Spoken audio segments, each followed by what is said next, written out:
ইসলাম জুলাইয়ের স্পিরিট কি এইটা যে নাসিরউদ্দিন পাটোয়ারি বলল জামাত স্বাধীনতা সার্বভৌমত্ব এবং মানচিত্রের জন্য হুমকি, জামাত সংস্কার চায় না, জামাত ভণ্ডামি করছে, জামাতের সাথে ইসলাম যায় না, এত কথা বলার পরে আবার জামাতের কলে গিয়ে বসা, এটা কি জুলাইয়ের স্পিরিট? জুলাইয়ের স্পিরিট কি এইটা? হাসনাত আব্দুল্লাহ বলল জামাত কি ইসলামিক দল, এখন সে জামাতের শিশু হয়েছে। জুলাইয়ের স্পিরিট কি এইটা? আপনি সাইফ মুস্তাফিজ বললেন জামাতের সাথে যাবেন না, আপনারা জামাতের বিরুদ্ধে বিদ্রোহ ঘোষণা করলেন, এরপরে জামাতের কাছ থেকে আপনি আসন নিয়ে নিলেন। তা জুলাইয়ের স্পিরিট তো এইটা না। জুলাইয়ের স্পিরিট কি এইটা? আপনি বললেন যে রেকর্ডেড। আমি আজকে বলছি কখনো যদি আপনার এনসিপি জামাতের সাথে যায়, সংরক্ষিত নারী আসনের এমপি আমি হব না, মনিরা শামীম বলেছিল। তারপরে সে এমপি হওয়ার জন্য কি না করলো দেখেন। তো জুলাইয়ের স্পিরিট তো এগুলো না যে আপনি নতুন বন্দোবস্তের রাজনীতি করছেন, তো নতুনটাই করেন। আপনি কেন জামাতের সাথে গেলেন? জামাত তো ভণ্ডবস্তের রাজনীতি করে। জুলাই স্পিরিট কেইটা যে জামাত ইসলাম বলল বিদেশিদের সাথে বৈঠক করে যে আমরা ক্ষমতায় গেলে কোথায় বলেছি শরিয়া আইন বাস্তবায়ন করবো, সংসদে এখন সারাদিন বলছে শরিয়া আইন চাই। তো কাদের সাথে আপনারা জোট করেছেন? জুলাইয়ের স্পিরিট তো এইটা না। জুলাইয়ের স্পিরিট ছিল দেশের পুনর্গঠন, রাষ্ট্রের পরিবর্তন। আচ্ছা, আপনারা তো খুব ফেরেস্তা, তাই না? 18 মাসে খুব ফেরেস্তাগিরি করেছেন। মানুষ তো আপনাদেরকে ভোট দিয়ে ক্ষমতায় বসাবে। আপনারা বললেন না যে বিএনপি সংস্কার চায় না, বিএনপি এই মানতেছে না সেই মানতেছে না, তারপরেও কেন মানুষ বিএনপিকে ভোট দিল? গণভোট নিয়ে, জুলাই জাতীয় সনদ নিয়ে বিএনপির অবস্থান সেই সময় যা ছিল এখনো তাই আছে। মানুষ কেন আপনাদেরকে ভোট দিল না? সেই প্রশ্নটা নিজের কাছে করেন। শোনেন, জামাতের সাথে যতদিন থাকবেন বড় হইতে পারবেন না। জামাতের সাথে থেকে জামাতের যে ভণ্ডামি সেটা শিখতেছেন, বড় পরিশীলিত রাজনীতি করেন। জি, কি প্রশ্ন করেন? ভোট দেয় নাই, ভোট বিএনপি কে দিয়েছে, কারেক্ট। কিন্তু আমি তো দেখতেছি ধরেন এনসিপি একটা নতুন দল, মাত্র 1 বছরের মাথায় নির্বাচন করে তারাও তো 6টা আসন পাইছে এবং সংরক্ষিত আসন 2টা, 8টা। মানে বাংলাদেশের ইতিহাসে তো মানে এই 1 বছরের দলের কোন পার্টির এই 6টা আসন পাওয়া বিরল ঘটনা। এটা কি দেখেন, এটা কিভাবে হলো? তার সাথে তো আমি একমত। নাহিদ ইসলাম এক দফার ঘোষণা দিয়েছে, তবে 2 তারিখে 2 আগস্ট আনু মোহাম্মদ স্যারের নেতৃত্বে যে দ্রোহযাত্রা হয়েছিল সেটার ঐতিহাসিক গুরুত্ব আছে। কারণ ওই দিন আব্দুল কাদেররা যে প্রোগ্রাম ঘোষণা করেছিল সেই প্রোগ্রামটা বাস্তবায়িত হয়নি। তখন কিন্তু এই আনু মোহাম্মদ স্যারদের দ্রোহযাত্রায় লাখো মানুষ যুক্ত হয়েছিল। আপনি বাম বলে কাউকে ছোট করবেন, প্রগতিশীল বলে কাউকে খাটো করবেন, এটা হইতে পারে না। জুলাইয়ের সময় ডানের ভূমিকা আছে, বামের আছে, মধ্যপন্থী ভূমিকা আছে। জুলাইয়ের সময় সমস্ত রাজনৈতিক দলের ভূমিকা আছে, নাহিদ ইসলামদের ভূমিকা আছে। আমরা তো কেউ বলছি না যে নাহিদ ইসলামদের ভূমিকা নাই। আপনি আমাকে বললেন জুলাইয়ের সময় আপনি কোথায় ছিলেন, কই ছিলেন? আহনাব সাইদ খানকে জিজ্ঞেস করবেন রাশেদ খান কোথায় ছিল, আসিফ মাহমুদকে জিজ্ঞেস করবেন। শুনেন, জুলাইয়ের সময় সর্বপ্রথম জাতিসংঘের এইটা আমাকে শেষ করতে হবে। জুলাইয়ের সময় জাতিসংঘের সাথে কমিউনিকেশন নাহিদ ইসলামদের, সেটা আমি করিয়ে দিয়েছিলাম। ঠিক আছে, ধন্যবাদ। আপনার সুযোগ পেলে আবার আসবো। সাইফ, আপনি বলেন। সাইফ, আপনি বলেন। প্রথমে আমি আমার ক্ষমা চেয়ে আমি আমার রাশেদ খানকে কি বলে সচিব পদ, জাস্ট 2 মিনিট, সচিব পদমর্যাদার প্রধানমন্ত্রী রাজনৈতিক উপদেষ্টা রাশেদ খান যে মিথ্যা প্রোপাগান্ডাগুলো আসলে নিয়মিতভাবে ছড়িয়ে যাচ্ছে, সেটা আসলে ওনাকে আমি বলবো যে একটু প্রমাণ সহ দিক। এই যে দুর্নীতি করার কথাগুলো বলেন, অমুক তমুক ছাত্র তাদের পিএস, এত অভিযোগ প্রমাণিত করে তাদের ব্যাপারে ব্যবস্থা নেন। এখন তো আপনারা সরকারের দায়িত্বশীল জায়গায় আছেন, আপনার প্রধানমন্ত্রীর খুব গুরুত্বপূর্ণ কাছের লোক, তার কথাগুলাই আপনি বলেন। তো সেই জায়গা থেকে আপনারা ব্যবস্থা নেন, এটা একটা। তারপরে যারা বলছেন যে যাদের সাথে জোট করছেন, দেখেন আমি এখনো স্ট্রেট ফরওয়ার্ড এখানে বলছি যে আমি চাই যে এনসিপি স্বতন্ত্র রাজনীতিটা আগাক। ইলেকটোরিয়াল জোটের জায়গাটাই সে সময়ে আমরা যে সিদ্ধান্ত আমাদের দল থেকে নেওয়া হয়েছে সেটাকে আমরা সাধুবাদ জানিয়েছি, এবং যেই দলের সাথে জোট করা হয়েছে তাদেরকে সে যেভাবে ব্যাখ্যা করছেন, এই জোটের এই দলের সাথেই তো তাদের দীর্ঘ 15-20 বছরের একটা সম্পর্ক ছিল। তাদের সাথে তারা ক্ষমতা একসাথে বসেছে, তাদেরকে মন্ত্রিত্ব দিয়েছে, রাজনৈতিক প্রাসঙ্গিক করার জায়গা থেকে প্রেসিডেন্ট জিয়াউর রহমান বা বিএনপির যে কত বড় একটা অবদান সেটা মনে হয় সেই ইতিহাস উনি জানেন না। তো এই দলকে নিয়ে যে তাদের এত অ্যালার্জি, তাহলে সেটাকে নিয়ে সবার আগে কোশ্চেন করা উচিত প্রেসিডেন্ট জিয়াউর রহমানকে নিয়ে, বেগম খালেদা জিয়াকে নিয়ে, তারেক রহমানকে নিয়ে, তারপরে নাহিদ ইসলাম বা এনসিপিকে নিয়ে আপনারা প্রশ্ন করেন। ইলেকটোরিয়াল জোটটা কি এবং কোন জোটের ফরম্যাটে কিভাবে আসে এটা মনে উনি জানেন না। তারপরে উনি আরও যে জায়গাগুলো বলছেন যে এই যে ইতিহাসের জায়গাটা বারবার ব্যাখ্যা করার চেষ্টা করছেন। আমি বারবার বলছি, দেখেন আজকে আমাদের টকশোর ভিতরে একটা মানে মেজর টাইম চলে গেছে আমরা এই নিয়ে ডিবেট করছি, মানে কাদা ছোড়াছড়ির কথা করতে। কিন্তু এখানে কিন্তু আমি প্রথমেই শুরু করেছিলাম যে মানুষের গ্যাসের বিলের সমস্যা, এখানে বিদ্যুৎ নেই, মানুষের খাবারের কষ্ট। প্রধানমন্ত্রী তারেক রহমান 18 মাসে 1 কোটি কর্মসংস্থানের 6 মাসে একটা কর্মসংস্থানও হয়নি। যেটা হয়েছে তাদের দলের এই যে রাশেদ খানদের মতো যারা আছেন গুরুত্বপূর্ণ ব্যক্তি, তাদেরকে হয়তো পদায়ন করা হয়েছে। তারপরে সালাউদ্দিন আহমেদ নিজের ছেলেকে বসিয়েছেন। এই রকম কিছু পদায়ন হয়েছে, কিন্তু যে সাধারণ মানুষকে তারা স্টেটমেন্টগুলো দিয়েছে সেই সমাধানগুলো কিছু হয়নি। আমরা বারবার এই বিতর্ক করতে চাই না ইতিহাসে কার কতটুকু অবদান। বাংলাদেশের সাধারণ মানুষ জানে যে তারা কার ডাকে রাজপথে নেমেছিল। 17 বছর ধরে তারেক রহমান অনেকবার এক দফার ঘোষণা দিয়েছেন, আনোয়ার মোহাম্মদরা অনেকবার এক দফার ঘোষণা দিয়েছেন, প্রত্যেককে আমরা সমীহ করে সম্মান করি, কিন্তু প্রকৃত অর্থে যার ডাকে মানুষ সাড়া দিয়েছেন তারটাই আমরা কথা বলছি, তার জায়গাটাই আমরা বলছি। তো এই জায়গাগুলো যদি অস্বীকার করে, ইতিহাসকে বিকৃত করে তারা নিজেদের বর্তমান পরিস্থিতির দায়গুলোকে এড়িয়ে যায়, বর্তমানে যে সংকটগুলো চলছে, সাধারণ মানুষগুলো বাজারে যে 1000 টাকা খরচ করে মানে দেখা যাচ্ছে যে 2-3 দিনের বাজারও যখন কিনতে পারছেন না, সেটা তারা আমলে নেয় না। তারা ভুলে যায় 17 বছর ধরে তারা কতটা কষ্টের সাথে, কতটা লড়াইয়ের সাথে তারা গিয়েছিল, এবং বাংলাদেশের মানুষকে যে স্বপ্ন তারা দেখেছিল 6 মাসের মধ্যেই তারা সেটাকে একদম ধুলণ্ঠিত করে ফেলেছে। গণভোটের যে গণরায়, সে বারবার বলছে যে বাংলাদেশের মানুষ যে তাদেরকে ম্যান্ডেট দিয়ে এনেছে, সেই জায়গায় যে প্রধান যে ম্যান্ডেটের জায়গাটা ছিল যে গণভোটের গণরায়, সেটাকে তারা উড়িয়ে দিয়েছে। তো এত প্রতারণার পরও রাশেদ খানরা যে 17 বছর কোথায় ছিলেন, এর অর্থটা দাঁড়ায় যে পাওয়ারে যাওয়ার পর প্রশাসন পেলেই ক্ষমতাধর হয় কিনা। 2, নাসিরুদ্দিনের যে গালাগালির কথাটা বললো, এই নাসিরুদ্দিনের যদি গালাগালি হয়ে থাকে কোনো আইনি বিধান আছে কিনা তার বিরুদ্ধে অ্যাকশন নেয়ার, যদি আইনি বিধান থাকে নেওয়া হচ্ছে না কেন। 3 নম্বর বলতেছি, বিদ্যুতের যে দাম বা দ্রব্যমূল্যের যে দাম, সে ব্যাপারে কনসার্ন যে মন্ত্রী বা তাদের সাথে দেখা করার সুযোগ পাচ্ছে না বলে সাইফ অভিযোগ করছে। আপনি যেহেতু প্রধানমন্ত্রীর খুব কাছের লোক, আপনার কাছে প্রস্তাব থাকবেই, আপনি উত্তর দিবেন এবং ওনারা যাতে দেখা করতে পারে সেই ব্যবস্থাটা করবেন। আচ্ছা শোনেন, আমি যতটুকু সাইফ মুস্তাফিজকে চিনি, তিনি কিন্তু বিএনপি পরিবারের একজন লোক, মানে তার বাবা পরিবার তারা বিএনপির রাজনীতির সাথে সম্পৃক্ত, এমনকি তার বাবা রুহুল কবির রিজভী সাহেবের সাথে রাজনীতি করতেন। এখন তিনি বিএনপি করতে চাননি, তিনি এখন এনসিপি করতেছেন। এখন তিনি প্রশ্ন তুলেছেন যে 17 বছর আসলে কোথায় ছিল, লুকিয়ে পালিয়ে লন্ডনে শ্রীলঙ্গে নানান কথাবার্তা বলেছে। আমার কথা, আপনি কোথায় ছিলেন? আপনি 2018 সালে আমাদের সাথে কোটা সংস্কার আন্দোলন করেছিলেন, তারপরে কিন্তু হাসিনার বিরুদ্ধে বাংলাদেশে যে আন্দোলন হয়েছে আপনাকে আমরা দেখি নাই। আপনি যদি আমাদের সাথে থাকতেন তাহলে আপনার মতন আপনাকে দেখে আরও 10 জন অনুপ্রাণিত হতো, তাই না? তখন কিন্তু সংখ্যাটা বাড়তো। আমি এই কথাগুলো বলতাম না, যেহেতু তিনি আমাকে দিয়ে শুরু করেছেন। সুতরাং সেটার কাউন্টার হিসেবে আমি তার কাছে প্রশ্ন করলাম যে 17 বছর আপনি কোথায় ছিলেন? আপনি যদি আমি শেষ করি না, বলেছি যে 17 বছরের আপনাদের এই হিটটা কই ছিল যখন আপনাদেরকে, আমি সেই উত্তর দেব। আমি আপনার কথাগুলো, আপনি যদি 17 বছর বিএনপিতে ছিলেন না, আমি আপনার কথাগুলো নোট করেছি, আপনাকে অনুরোধ করব নোট করেন। হ্যাঁ, 17 বছর বিএনপি রাজপথে ছিল বলেই আন্দোলনের ধারাবাহিকতা বাংলাদেশে ছিল। দেখেন, অনেকে বিএনপির সংগ্রামী সিনিয়র যুগ্ম মহাসচিব রুহুল কবির রিজভী সাহেবকে নিয়ে অনেকে সমালোচনা করে যে তিনি মাত্র 10-15 জন কর্মী নিয়ে বিএনপির পল্টন কার্যালয়ের সামনে তিনি বসে আছেন শীতের মধ্যে চাদর মুড়ি দিয়ে। এটা একটা প্রতীকী, মানুষকে সাহস জুগিয়েছে যে রুহুল কবির রিজভী সাহেব এইভাবে আছেন, আমরা কেন নাই। কিন্তু যারা নিজেদেরকে গণঅভ্যুত্থানের মাস্টার মাইন্ড হিসেবে দাবি করছে, তাদের কার্যালয়ে একটা তালা ঝুলছিল। এত মাস্টার মাইন্ড, এত সাহসী একজন তো যায় নাই, তাই না? তো সমালোচনা করলে তো অনেক কিছু করা যায়। ধান খেতে, পাট খেতে ঘুমাতে হয়েছে। আপনি একদিন ঘুমাইছেন? কারণ আপনি প্রতিবাদটা করেন নাই। আপনি ঘরে বসে খাইছেন, গার্লফ্রেন্ডে ঘুরছেন, আনন্দ করছেন, ফুর্তি করছেন। আর ছাত্রদল যুবদলের ছেলেরা তারা কেউ গুম হয়েছে, খুন হয়েছে, নখ তুলে নিয়েছে। এই যে আপনার আমাদের রাকিব সাহেব গণঅভ্যুত্থানের সময় দেখেন নাই তার হাতে কিভাবে পুড়ে গেছে, সম্ভবত তিনি ওইখান থেকে সম্ভবত আমি এটা জানি না, বাট আপনি দেখেছেন যে পোড়া দাগ কি পরিমাণ তিনি আঘাতপ্রাপ্ত হয়েছেন, তাই না? এরপরে আপনার ছাত্রদলের আরেকজন নেতা আমান সাহেব, আমি তাকে দেখেছিলাম যে সময় তাকে আসলে সেই আপনার 28 অক্টোবরের পরে গ্রেপ্তার করে তার নখগুলো তুলে নিয়েছিল। আমি নিজে সেই কাঁচা নখে হাত দিয়েছিলাম জামিনের পরে। তো অসংখ্য মানুষ সেই ইলিয়াস আলী সাহেবকে গুম করেছে, কত মানুষকে গুম করেছে, আয়না ঘরে রেখেছে, তাই না? জুলাই গণঅভ্যুত্থানের সময় আপনাকে খেয়াল রাখতে হবে, আবু সাইদ রংপুরে যেমনিভাবে শহীদ হয়েছে, চট্টগ্রামের ছাত্রদলের নেতা শহীদ হয়েছে ওয়াসিম। আপনার কতজন শহীদ হয়েছে এই সংখ্যাটা আমি বলতাম না, কতজন শহীদ হয়েছে। আপনি যেভাবে আজকে হুমকি দিতেছেন, ধামকি দিতেছেন, আজকে জুলাই গণঅভ্যুত্থানের ইতিহাসগুলো বিশ্লেষণ করেন, প্রত্যেকটা ইতিহাসে আপনি ছাত্রদল, যুবদল, বিএনপির নাম খুঁজে পাবেন। গণ অধিকার পরিষদ, ছাত্র অধিকার পরিষদ, যারা বিএনপির সাথে যুগপৎ আন্দোলনে, তারাই তো সংস্কারের দফাগুলো আগে দিয়েছে।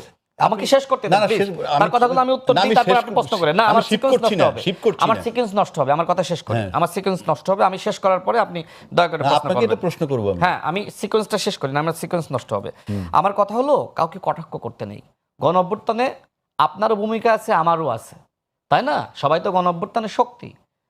আপনি যে সময় শুরুটা করলেন যে এক ফেসিবাদকে হটিয়ে আর এক ফেসিবাদকে ক্ষমতায় আনবো না, বিএনপির সাথে আপনি 1 থেকে 6 সরকারে ছিলেন না, তখন বিএনপি চাঁদাবাদ ছিল না, বিএনপি ফেসিবাদ ছিল না, ভাগ পাইছিলেন এই জন্য চুপ ছিলেন, তাই তো?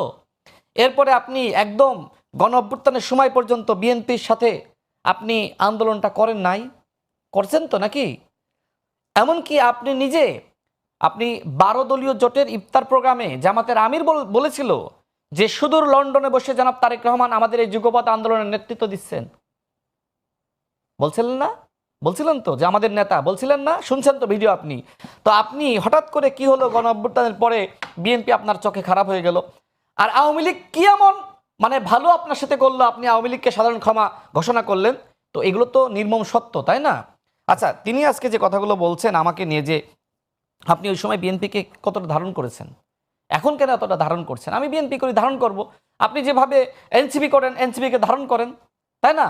আপনি তো আপনার পরিবার যে দল করে সেই দলে আপনি যান নাই। সুতরাং আপনি যে দল করতেছেন ধারণ করতেছেন, আমি যে দল করতেছি আমাকেও ধারণ করতে হচ্ছে। আর জামাতের আমির নিজেই তো জাসদ ছাত্রলীগের নেতা ছিল। জাসদ ছাত্রলীগের নেতা যদি জামাতের আমির হইতে পারে, যেখানে গণ অধিকার পরিষদ বিএনপির সাথে যুগপৎ আন্দোলন ছিল, সেখানে রাশেদ খান কেন বিএনপি করতে পারবে না? নুরুল হক, নূর হাসান আল মামুন সহ তাদের শীর্ষ নেতৃবৃন্দের সাথে আলোচনার ভিত্তিতে আমি বিএনপিতে যোগদান করেছি। আমি তো কোনো অপরাধ করি নাই। কিন্তু আপনাদের সাথে যে সকল নেতারা গণ অধিকার পরিষদ ছাত্র অধিকার পরিষদ একসময় করতো, শুধুমাত্র লোভের কারণে যে আপনাদের সাথে গেলে থানা থেকে চাঁদাবাজদেরকে সারিয়ে আনা যাবে, কমিশন পাওয়া যাবে, বন্দরের উপদেষ্টা হওয়া যাবে, বিভিন্ন মিনিস্ট্রির ছাত্র উপদেষ্টা হওয়া যাবে, তাই না? ওই যে এপিএস এর কেলেঙ্কারি করা যাবে, মালপানি কামানো যাবে, তাই না? তো এই ধান্দার জন্য তো আপনাদের সাথে গিয়েছিল। কি নতুন বন্দোবস্ত? আপনি সাহেব মুস্তাফিজ নিজেই জামাতের একজন, শেষ করতে হবে এটা, আপনি সাহেব মুস্তাফিজ নিজে জামাতের একজন কট্টর সমালোচক। এই লাইনটা এক মিনিট শেষ করুন। এইটা তো শেষ করতে হবে, এক মিনিট টাইম দেন। ওই সময় না, আমি কিন্তু সময় পাচ্ছি আপনি না। সাহেব আমি ওই মুস্তাফিজ প্রথমে অনেক নিজে সময় কথা বললাম। জামাতের একজন কট্টর সমালোচক ছিলেন, কিন্তু পরবর্তীতে জামাতের কাছ থেকে আসন ভাগ পেয়ে আপনি তো জামাতের হয়ে ইলেকশন করেছেন। এইটাই কি নতুন বন্দোবস্ত? জামাত যেখানে সারা বাংলাদেশে বন্দোবস্তের রাজনীতি করে, আর আপনাদের রাজনীতি ছিল নতুন বন্দোবস্ত। জামাতের সাথে গেলে নাকি আপনাদের পাপ হবে, জামাতের নেতৃত্বকে মানুষ গ্রহণ করবে না। কি এমন হলো, কি জাদু করলো যে আপনারা জামাতের নেতৃত্ব গ্রহণ করলেন ভাই? আচ্ছা, আমি বলি, আমি নোট করছি, আমি সাইফ একটু মুস্তাফিজ, অ্যাড্রেস করি আগে। আমি আপনাকে যেটা বলি, অ্যাড্রেস করে যেটা বাদ যে আপনি বলেন না মানে আমি ওর ইয়ে নোটগুলো মানে ওনার ঠিক আছে, জবাব দিবেন। হ্যাঁ। আচ্ছা, আপনি জবাবটা দিবেন, তার আগে আমি একটা প্রশ্ন করে হ্যাঁ, রাখি, বলুন, বলুন। যে এই যে কথাটাগুলো বললো, আপনার জন্য আন্দোলন বিএনপিও করেছে, আপনারাও করেছেন, এবং আইডিওলজিগতভাবে যদি দেখি তাহলে তো আপনারা মাঠে আন্দোলন করছেন আওয়ামী লীগের বিরুদ্ধে, তারাও করছে আওয়ামী লীগের বিরুদ্ধে। সেই হিসেবে আপনাদের ভিতরে যে বন্ধুত্বটা হওয়ার কথা ছিল, অর্থাৎ বিএনপি এবং এনসিপির সাথে যে বন্ধুত্বটা হওয়ার কথা ছিল, সেই বন্ধুত্বটা আমরা দেখতে পাচ্ছি না কেন? এখন আপনি এর উত্তর দিবেন, তার সাথে রাশেদের বক্তব্য যদি কিছু বলার থাকে বলেন। কারণ হচ্ছে ওই যে জুলাইয়ের যে আকাঙ্ক্ষা, যে পরিবর্তনগুলা ফ্যাসিবাদ কাঠামোর জন্য দরকার ছিল, সেটা আমরা সে জায়গাটা স্টিক আছি, তারা নাই। তারা ওই আগের সিস্টেমটাই ফিরে আনতে চায়, ওইটার মধ্যেই পাওয়ারটা এনজয় করতে চায়, স্ট্রাকচারটা এনজয় করতে চায়। এটা হচ্ছে মূল দূরত্বর জায়গাটা। দেখেন, আমার সমালোচক রাশেদ খান, উনি হচ্ছেন মানে উনি প্রধানমন্ত্রীর রাজনৈতিক উপদেষ্টা হিসেবে ওনার আইকিউ লেভেলটা আসলে কতটুকু আসলে এটা আসলে জনগণ বিবেচনা করবেন। কারণ আমার প্রথমার্ধে আমি আসলে কি কথা বলেছি, কি প্রশ্নের জায়গাটা রেখেছি, উনি কি বুঝেছেন আমি আসলে বুঝলাম না। এখানে কিন্তু আমি একবারও বলিনি যে 17 বছর ধরে বিএনপির কোনো ত্যাগ তিতিক্ষা রাজনৈতিক কোনো জায়গা নেই, এটা কিন্তু আমি বলিনি। আমি বলেছিলাম সেটা যেটা প্রেক্ষিতে রাজনৈতিক ভাষা, নাসরুদ্দিন পাট, আপনি আমাকে প্রশ্ন করেছেন যে নাসরুদ্দিনদের পাটকুয়ারের ভাষা বা এটার জন্য আসলে এই যে এখন যে হামলা মামলা হচ্ছে বা এই যে আমাদের আলিফের চোখ উঠে গেল, এটা কি ঠিক হচ্ছে কিনা। ওনাদের যুক্তি এটা যে এই রাজনৈতিক বক্তব্যের কারণে। আমার কথাটা এটাই ছিল যে আপনারা এখন এই রাজনৈতিক সমালোচনাগুলো নিতে পারছেন না, আপনারা শরীরের গরম দেখিয়ে প্রতিপক্ষকে হামলা করছেন, ভিন্ন মতকে দমন করছেন। ঠিক 17 বছরে আপনাদের এই শরীরের গরম, এই রাগ, এই এগ্রেশনটা কোথায় ছিল যখন আপনাদের বিএনপির রাজনৈতিক দলকে নিয়ে, প্রধানমন্ত্রীকে, বর্তমান প্রধানমন্ত্রী তারেক রহমানকে নিয়ে, বেগম খালেদা জিয়া, শহীদ প্রেসিডেন্ট জিয়াউর রহমান, ওনাদেরকে নিয়ে এত আজেবাজে নোংরা আঘাত করা হতো, তখন এই মানে আপনাদের এগ্রেশনটা কই ছিল, সেটার জবাবে উনার ব্যাখ্যাটা শুনলে বোঝা যাবে আসলে প্রধানমন্ত্রী পেস মানে রাজনৈতিক উপদেষ্টা আমি রাইটু তো লেভেল। বলতে চেয়েছিলাম তিনি তো আপনাকে তারপরে দিচ্ছেন। পরবর্তীতে উনি ইতিহাস নিয়ে অনেক কথা বলছেন। দেখেন রাজনৈতিক ইতিহাস এগুলা, আজকে একটা মির্জা ফখরুল ইসলাম আলমগীরের আপনি একটা প্রথম আলোতে সাক্ষাৎকার দেখবেন, সেখানে অনেক ব্যাখ্যাই উনি দিয়ে ফেলেছেন যেটা নিয়ে ওনারা এতদিন ধরে বড়াই করতেন। প্রথমেই মানে শুরুতেই প্রথম অর্ধেই দেখা গেছে যে রাজনৈতিক দলগুলোর মধ্যে যে ওই যে সেনাপ্রধানের বাসায় যে যাওয়া, সেনা দপ্তরে যে যাওয়া, সেটা মির্জা ফখরুল ইসলাম আলমগীর কিন্তু তখন চলে গিয়েছিলেন। একটা পাওয়ার নেগোসিয়েশনের জায়গায় কিন্তু ছাত্রদেরকেও ডাকা হয়েছিল। এখানে উনি স্টেটমেন্ট দিয়েছিলেন, উনি প্রথম আলোতে আজকে স্টেটমেন্টও দিয়েছেন ছাত্ররা সেখানে আসেনি। ছাত্ররা এই পাওয়ারের অংশীদার ভাগাভাগি করছেন। ছাত্ররা জাতীয় সরকার গঠনের কথা বলেছিল, কিন্তু বিএনপি সেখানেও না করে দিয়ে এসেছিল যে জাতীয় সরকার গঠন করা হবে না, এবং ইন্টিম গভর্নমেন্টের ফরম্যাট কারা কারা থাকবে, সেখানে কারা কারা কি হবে, সেটার একটা জাতীয় দলিল উনি আজকে তার এই যে সাক্ষাৎকার সেখানে উনি দিয়ে ফেলেছেন। তো এই জায়গা থেকে এতদিন তারা দাবি করতো যে ছাত্ররা সব লোক বসাইছে, ইন্টিম গভর্নমেন্ট বসাইছে, কেন জাতীয় সরকার করলো না, কেন চুপ্পুর কাছে শপথ নিল, এই সব কিছুর কেনর উত্তর বিএনপি যে ডে ওয়ান থেকে বাংলাদেশের মানুষের সাথে প্রতারণা করছে, এটা আজকে মির্জা ফখরুল ইসলাম আলমগীরের সাক্ষাৎকারের উত্তরে পেয়ে যাবেন। এবং অভ্যুত্থানে কার কি অবদান, এইগুলা নিয়ে যদি এখন রাশেদ খান আলাপ আলোচনা করতে যায়, তাহলে আমরা অনেক পুরানো আলোচনা করতে পারি। এই 18-19-এর যেসব কোটা সংস্কার, তারপরে আমাদের যেই রোড সেফটির যে মুভমেন্ট, এগুলোতে তাদের ভূমিকাও কিন্তু অনেক প্রশ্নবিদ্ধ। অনেক অভিযোগ আছে টাকা খেয়ে হচ্ছে যে তারা আমাদের সাথে বিট্রে করছে, তাদের সাথে আমরা অনেকে ছিলাম না কেন, এরকম অনেকগুলো এলিগেশন ছিল। গণ অধিকার পরিষদটা ভেঙে টুকরো টুকরো হয়ে যাওয়া বা তাদের সাথে একটা কোয়ালিটি ফোর্স না থাকার রিজন কিন্তু এটা যে তারা অলওয়েজ এই পাওয়ারের সাথে নেগোসিয়েশন করছে, তারা অমুকের টাকা খাইছে, তারা তমুকের সাথে নেগোসিয়েশন করছে। এবং এই যে জুলাই গণঅভ্যুত্থানে রাশেদ খান তার একটা কোনো ডকুমেন্ট দেখাক যে সে আছে, এখানে তার দলের যে প্রধান ছিলেন নুরুল হক নূর, তিনি নিজে হচ্ছে স্টেটমেন্ট দিছেন যে এই রাশেদ হচ্ছে যে এখানে জুলাই গণঅভ্যুত্থানে কোথাও ছিলেন না। তারপর তাদের আরেকজন, তাদের ছাত্র অধিকার পরিষদের আরেকজন ছিলেন জাবের মাহমুদ, উনি বলেছেন যে তার সাথে মানে নুরুল হক নূর গ্রেফতার হওয়ার পরে তার সাথে কোনো রকম যোগাযোগ করা যেত না। 22 তারিখের পরে বহুবার কল করেও তাকে পাওয়া যায়নি।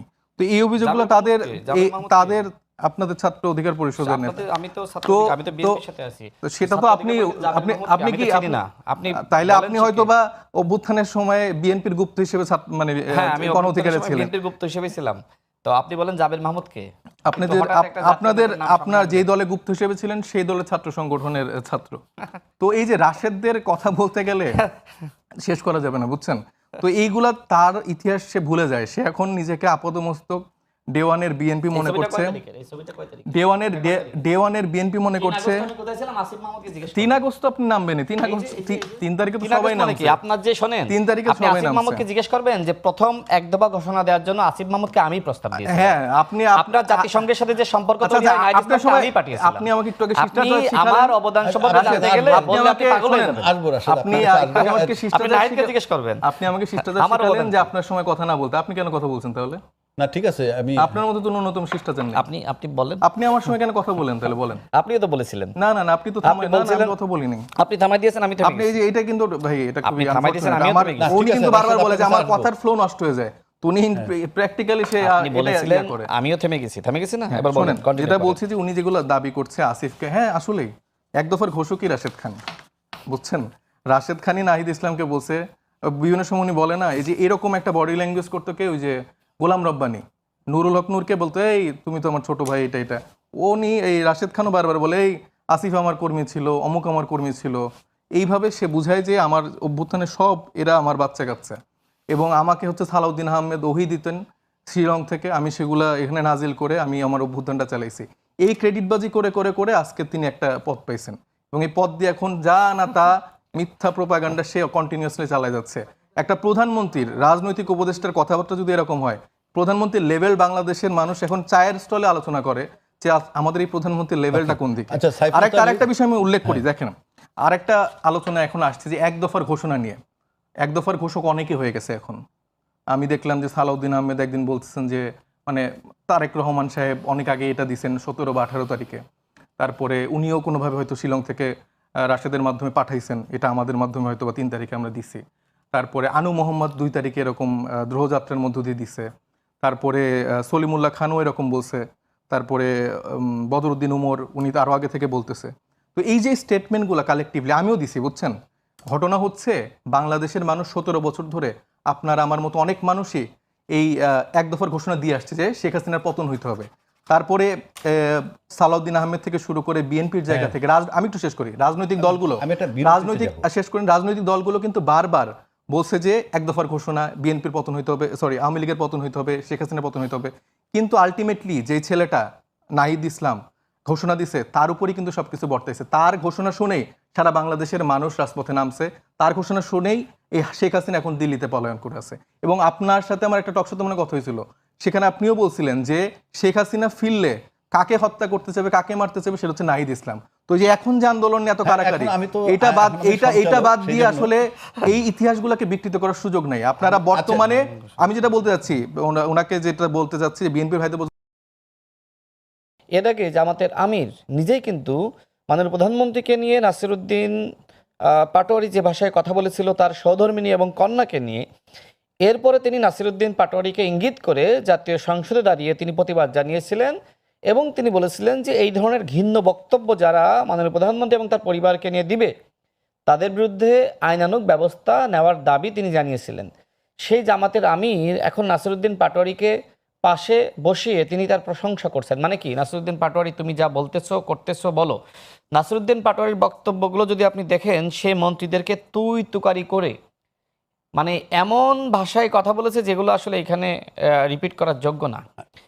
এবং সর্বশেষ বিএনপি সংগ্রামী মহাসচিবকে নিয়ে যে মন্তব্য করেছে আপনিও জানেন আমিও জানি, নতুন করে আর না বলি।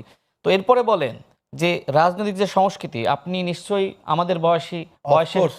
ছিলেন, আমি দেখেছেন, আপনার তাই না? এগুলোকে শেষ করি, লাইনটা শেষ করি। আর এখনকার যে সংস্কৃতি, আমার কাছে মনে হয় যে গণঅভ্যুত্থানের পরে আমাদের রাজনৈতিক সংস্কৃতি যেভাবে উন্নত হওয়া দরকার ছিল, বরং আমরা লক্ষ্য করছি বিপরীত অ্যাঙ্গেলে বরং আরও খারাপ হয়েছে। আমাদের ভাষা, আমাদের আচরণ, আমাদের হুমকি, আমাদের অসহযোগিতা, আমাদের নগ্নতা, সেটা আওয়ামী লীগকেও অনেক সময় হার মানাচ্ছে, কারো কারো ভাষা, কারো কারো বাক্য, কারো কারো হুমকি। এই জন্য আজকে বিএনপির মহাসচিব এই কথা বলেছেন যে আপনাদের কারো কারো ভাষা ঠিক শেখ হাসিনার মতন। শেখ হাসিনা যেভাবে জুলাই গণঅভ্যুত্থানের সময় আন্দোলনকারীদেরকে রাজাকারের বাচ্চা বলল, আর এখন আপনারা যে ধরনের কথা বলছেন, আপনারা একটু চিন্তা করেন তো। আপনারা বলছেন শব্দের বিপরীতে শব্দ। এনসিপির অনেকে দেখলাম ফেসবুকে লিখেছে যে ঠিক আছে নাসিরুদ্দিন পাটোয়ারি সে শব্দ বোমা ছাড়তেছে, আপনারাও এইভাবে আপনারা শব্দ বোমা ছাড়েন। আমি দেখেছি তারা লিখতেছে। আমার প্রশ্ন হলো, শেখ হাসিনার এই গালির কারণে যদি বাংলাদেশে একটি গণঅভ্যুত্থান হয়ে যায়, তাহলে আপনি বলেন যে আপনি প্রত্যেকটা জেলায় যাচ্ছেন, আপনি ওই এলাকার মন্ত্রীদেরকে এমপিদেরকে গালিগালাজ করতেছেন, তাহলে এই যে ওই এলাকার যারা ভোটার বা সমর্থক তারা সংক্ষুব্ধ হওয়া কি স্বাভাবিক নয়? রাইট, আমি আপনার কাছে আবার আসবো। আমি ঠিক এই জায়গাটা থেকে শুরু করতে চাই। আচ্ছা মোস্তাফিজ, আপনি দেখেন কতগুলা অভিযোগ উনি করেছেন। এক নম্বর, আপনারা আওয়ামী লীগের মতো আচরণ করছেন এবং কোন জায়গায় আওয়ামী লীগকে ছাড়িয়ে যাচ্ছেন। আমার সব অভিযোগ কিন্তু তাদেরকে নিয়ে না, আমি কিন্তু আগে তাদেরকে বলেছি যে তাদের ভূমিকাও গুরুত্বপূর্ণ আছে, আমি জামাতকে নিয়ে বলেছি। তারপরে ধরেন বাক স্বাধীনতা থাকুক বা রাজনৈতিক বক্তব্য দেন, সেখানে তো একটা সীমাবদ্ধতা থাকবে শব্দ প্রয়োগের, ভাষা প্রয়োগের। যেমন নাসিরুদ্দিন নিয়ে কিছু অভিযোগ উনি উত্থাপন করলেন, খুব খারাপ ভাষায় কথা বলে, তুই তুকারি করে কথা বলে। এই সব কিছু মিলে আপনি এর পরিপ্রেক্ষিতে কি বলবেন? জি, ধন্যবাদ আপনাকে। আমার সহলোচক যিনি আছেন এবং যারা টিভির পর্দায় দেখছেন তাদেরকে শুভেচ্ছা জানাচ্ছি। এখানে দেখেন, কথাটা খুবই সিম্পল, যেটা উনি বলছেন আমার কথাটাও সেটাই, যে ভাষাগত জায়গায় আমার সহলোচক রাশেদ নতুন একটা দায়িত্বশীল পদে দায়িত্ব পেয়েছেন, সেজন্য তাকে আমি শুভেচ্ছা জানাচ্ছি। কিন্তু জুলাইয়ের সময় বা তার আগে তিনি একটা রাজনৈতিক দলের গুরুত্বপূর্ণ পদে ছিলেন। তো সেই জায়গা থেকে বিএনপিকে তিনি এখন যতটা ধারণ করেন, তখন আসলে ততটা ধারণ করতেন কিনা সেটাও একটা ব্যাপার। এবং এখন ধারণ করার পরে তার যে বক্তব্যগুলো আসছে, সেটাও তো আসলে রাজনৈতিকভাবে অনেকেই বলছে যে এটা আসলে ওই নাসিরুদ্দিন পাটোয়ারি টাইপের বক্তব্য হচ্ছে। তো প্রধানমন্ত্রীর রাজনৈতিক উপদেষ্টা হিসেবে মানে প্রধানমন্ত্রীর ভাষা কি তাহলে এরকম? মানে তাহলে কি আমরা জাতীয়ভাবে এটা মনে করে নিব না কি যে এই রাশেদের বক্তব্যগুলো এই প্রধানমন্ত্রীর বক্তব্য, উনি না বলে হয়তো বা রাশেদকে দিয়ে বলাচ্ছেন? প্রত্যেকের রাজনৈতিক জায়গা থেকে কিছু কিছু আইডিওলজি থাকে, বক্তব্যের প্যাটার্ন থাকে। এবং উনি যে আমি যেটা বললাম মানে কেন বললাম যে উনি এখন অনেক বিএনপি হয়ে গেছেন, তো উনি যখন বিএনপিতে ছিলেন না, যে 17 বছরের কথা আমি বলছি, সেই 17 বছরে বিএনপিকে এমন কোনো আজে বাজে কথা নাই বলা হইতো না। অসাব্র ভাষায় গালি দেওয়া হতো, সংসদে আজে বাজে কথা বলা হতো। তারেক রহমানকে এই যে যে চুপ্পুকে তারা বসিয়ে রেখেছেন এখনো সযত্নে লালন পালন করছেন, সেই চুপ্পু নিজে হচ্ছে যে প্রধানমন্ত্রী জনাব তারেক রহমানকে খাম্বা তারেক বলতেন। তারপরে প্রেসিডেন্ট জিয়াউর রহমান সাহেবকে বলতেন যে পাকিস্তানের চর। বেগম খালেদা জিয়াকে নিয়ে যেসব কথা বলতেন সেগুলো আমি অন লাইভ বলতেও পারছি না। এবং আওয়ামী লীগের যেসব নেতাকর্মীরা ছিল, ওই যে টাকলা মুরাদ একটা এমপি ছিলেন না, তথ্য প্রতিমন্ত্রী সম্ভবত, তো এরা এত আজে বাজে কথাবার্তা বলতেন। তখন আমার এই যে সমালোচক রাশেদদের মনের যে আগুন, মনের যে রাগ, বা ছাত্রদলের ভাইদের যে এখন যে শরীরের ভেতরকার আগুন,